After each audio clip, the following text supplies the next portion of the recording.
Baik, pada kesempatan kali ini saya akan membahas tentang konsep hukum taklifi. Definisi hukum taklifi dalam kitab Al-Wajiz fi Ushul Fiqih, hukum taklifi adalah hukum yang mengandung tuntutan untuk melakukan, meninggalkan, atau memilih antara melakukan atau meninggalkan. Menurut para ulama jumhur usul fikih, hukum taklifi adalah firman Allah Subhanahu wa taala yang berkaitan dengan perbuatan para mukallaf dalam bentuk tuntutan atau pilihan. Hukum taklifi merupakan firman Allah yang menuntut manusia untuk melakukan atau meninggalkan sesuatu atau memilih antara berbuat atau meninggalkan. Baik, selanjutnya yaitu ada macam-macam hukum taklifi menurut jumhur ulama usul fikih. Menurut jumhur ulama usul fikih, macam-macam hukum taklifi terbagi menjadi 5. Yang pertama, wajib. Yang kedua, sunnah. Yang ketiga, haram. Yang keempat, makruh. Dan yang kelima, mubah. Yang pertama yaitu wajib. Wajib adalah suatu perkara atau perbuatan atau tuntutan syar'i yang bersifat memaksa untuk melaksanakan sesuatu dan tidak boleh meninggalkan. Bagi orang yang meninggalkan akan dikenai sanksi berupa dosa. Contohnya seperti sholat 5 waktu, puasa di bulan Ramadan, dan membayar zakat. Terus yang kedua yaitu sunnah. Sunnah adalah tuntutan untuk melaksanakan suatu perkara atau perbuatan yang tidak bersifat memaksa, melainkan sebagai anjuran sehingga seseorang tidak dilarang untuk meninggalkannya. Dan bagi orang yang meninggalkannya pun tidak akan dikenai hukuman. Contohnya seperti puasa Senin Kamis dan mengucap salam. Sunnah dibedakan menjadi 3 tingkatan. Yang pertama, sunnah mu'akkadah. Sunnah mu'akkadah adalah sunnah yang selalu ditekuni oleh Rasulullah dan beliau tidak pernah meninggalkannya. Contoh, sholat sunnah sebelum subuh. Kemudian, sunnah ghairu mu'akkadah adalah sunnah yang tidak selalu ditekuni oleh Rasulullah. Contohnya, sholat sunnah 4 rakaat sebelum zuhur. Selanjutnya yaitu sunnah zawaid atau fadilah adalah sesuatu yang dianggap pelengkap bagi mukallaf. Contoh, mengikuti tata cara makan Rasulullah. Yang ketiga yaitu haram.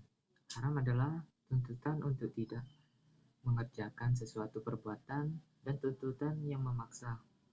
Apabila orang mengerjakan perbuatan haram tersebut, maka akan dikenai sanksi berupa dosa.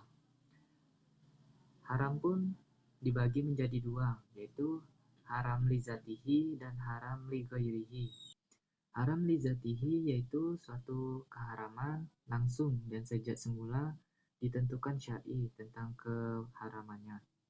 Misalnya makan bangkai babi, berjudi, minum minuman keras, berzina, membunuh, dan memakan harta anak yatim.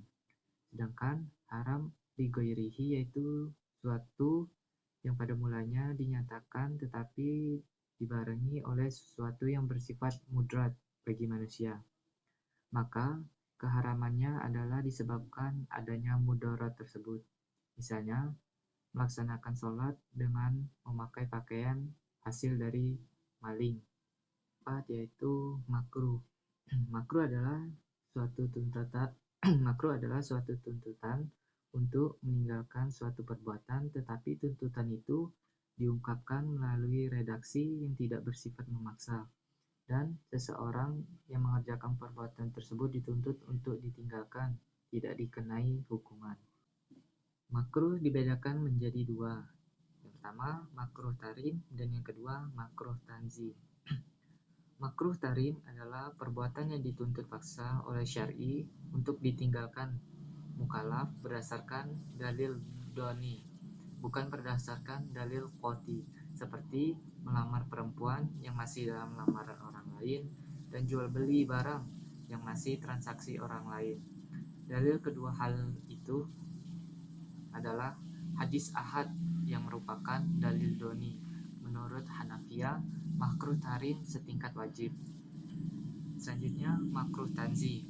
Makruh tanzih adalah perbuatan yang dituntut syar'i untuk ditinggalkan mukallaf, tetapi bukan keharusan, seperti makan daging kuda dalam peperangan demi memenuhi kebutuhan, dan wudhu dengan air dalam bejana yang sudah diminum burung pemangsa. Hukum tanzih, pelakunya tidak berdosa dan tidak mendapatkan siksa, tetapi hanya dianggap meninggalkan yang utama. Selanjutnya yang terakhir yaitu mubah. Mubah adalah tuntutan Allah yang bersifat memilih, mengandung pilihan antara berbuat atau tidak berbuat secara sama. Hukum mubah tidak berakibat pahala atau dosa, tetapi terkadang mendapat pahala jika dilakukan dengan niat dan maksud tertentu, seperti orang yang melakukan olahraga badan dengan niat memperkuat badan agar kuat memerangi musuh. Mubah di sini adalah jika dilihat secara parsial, karena jika dilihat secara universal, maka bisa menjadi diperintahkan atau dilarang. Mungkin cukup sekian penjelasan dari saya. Lebih dan kurangnya mohon maaf. Semoga bermanfaat bagi yang mendengarkan.